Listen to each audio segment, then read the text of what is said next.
खाके कसम तू दर्द दिल जादा, खाके कसम तू दर्द दिल जादा। तोड़ दिल वादा सनम, तोड़ दिल वादा, तोड़ दिल वादा सनम, तोड़ दिल वादा। खाके कसम तू दर्द दिल जादा, तोड़ दिल वादा सनम, तोड़ दिल वादा, तोड़ दिल वादा सनम, तोड़ दिल वादा।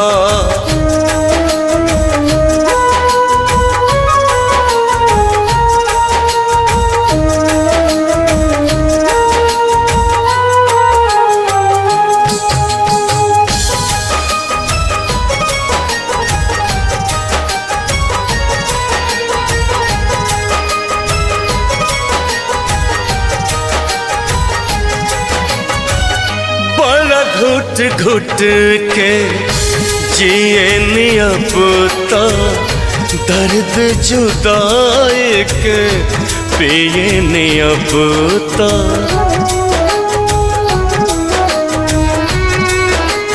हो बड़ा घुट घुट के जिए नियबता, दर्द जुदाई के पिए नियबता। मर जाएब अब बाटे इरादा, मर जाएब अब बाटे इरादा। तोड़ दिल वादा सनम, तोड़ दिल वादा, तोड़ दिल वादा सनम, तोड़ दिल वादा। खाके कसम तू दर्द दिल जादा, तोड़ दिल वादा सनम, तोड़ दिल वादा, तोड़ दिल वादा सनम, तोड़ दिल वादा।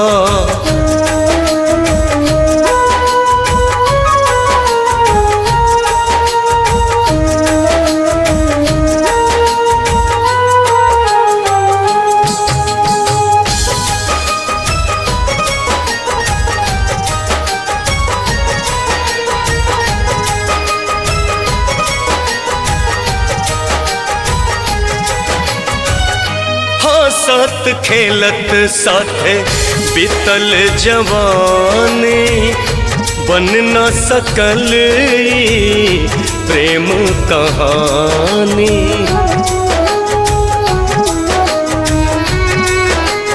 हो हाँ साथ खेलत साथे बीतल जवानी, खिल न सकल हमरा प्रेम कहानी। केहू के मिलल ना किस्मत से ज्यादा, केहू के मिलल ना किस्मत से ज्यादा।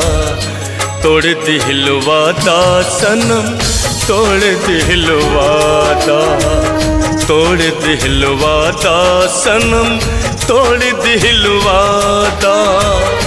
खाके कसम तू दर्द दिल जादा, तोड़ दिल वादा सनम, तोड़ दिल वादा, तोड़ दिल वादा सनम, तोड़ दिल वादा। Presented by RMV Pure Songs।